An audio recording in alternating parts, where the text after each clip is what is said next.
भगवान श्री कृष्ण समस्त यदुवंशियों के साथ सुधर्मा नाम की सभा में प्रवेश करते।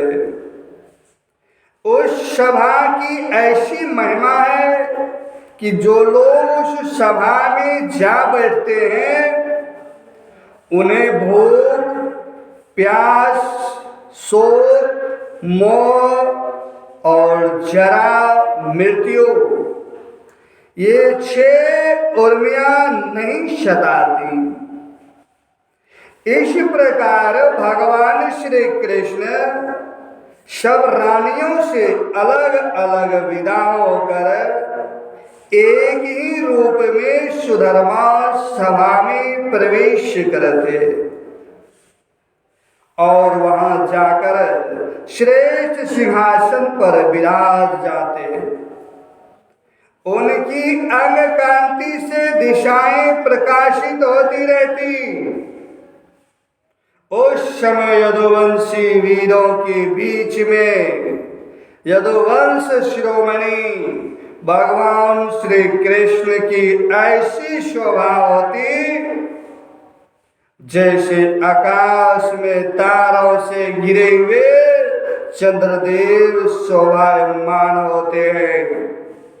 परीक्षित, सभा में विदूषक लोग विभिन्न प्रकार के हास्य विनोद से, नाटाचार्य अभिनय से और नर्तकियां कलापूर्ण नृत्यों से अलग अलग अपनी टोलियों के साथ भगवान की सेवा करती। उस समय मृदंग, वीणा, पखावत, बांसुरी, झांझ और शंख बजने लगते और सूत, मागध तथा वंदीजन नाचते गाते और भगवान की स्तुति करते। कोई कोई व्याख्या कुशल ब्राह्मण वहां बैठकर वेद मंत्रों की व्याख्या करते और कोई पूर्वकालीन पवित्र कृति नरपतियों के चरित्र कह कह कर सुनाते।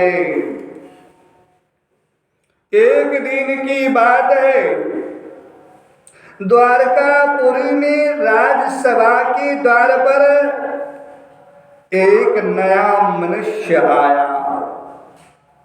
द्वारपालों ने भगवान को उसके आने की सूचना देकर उसे सभा भवन में उपस्थित किया। उस मनुष्य ने परमेश्वर भगवान श्री कृष्ण को हाथ जोड़कर नमस्कार किया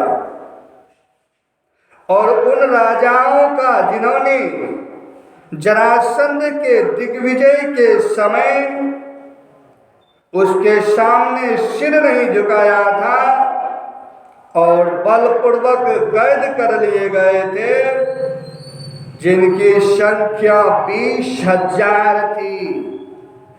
जरासंध के बंदी बनने का दुख श्री कृष्ण के सामने निवेदन किया।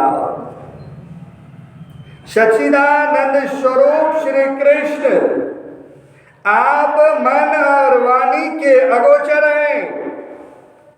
जो आपकी शरण में आता है उसके सारे भय आप नष्ट कर देते हैं। जो कोई आपकी शरण में आता है उसके सारे भय आप नष्ट कर देते हैं। प्रभु, हमारी भेद बुद्धि मिटी नहीं है। हम जन्म मृत्यु रूप संसार के चक्कर से भयभीत होकर आपकी शरण में आए हैं, आपकी शरण में आए हैं। भगवान, अधिकांश जीव ऐसे सकाम और निषिद्ध कर्मों में फंसे हुए हैं कि वे आपके बतलाए हुए अपने परम कल्याणकारी कर्म आपकी उपासना से विमुख हो गए हैं, आपकी उपासना से विमुख हो गए हैं और अपने जीवन एवं जीवन संबंधी आशा अभिलाषा में भरम भटक रहे हैं।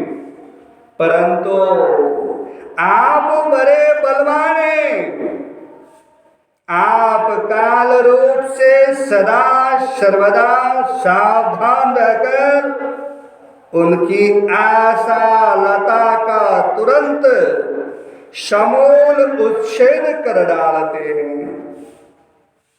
हम आपके उस काल स्वरूप को नमस्कार करते हैं।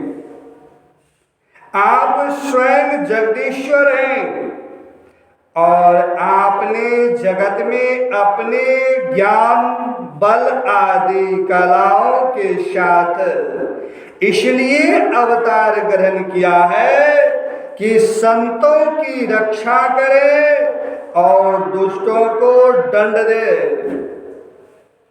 ऐसी अवस्था में प्रभु जरासंध आदि कोई दूसरे राजा आपकी इच्छा और आज्ञा के विपरीत हमें कैसे कष्ट दे रहे हैं।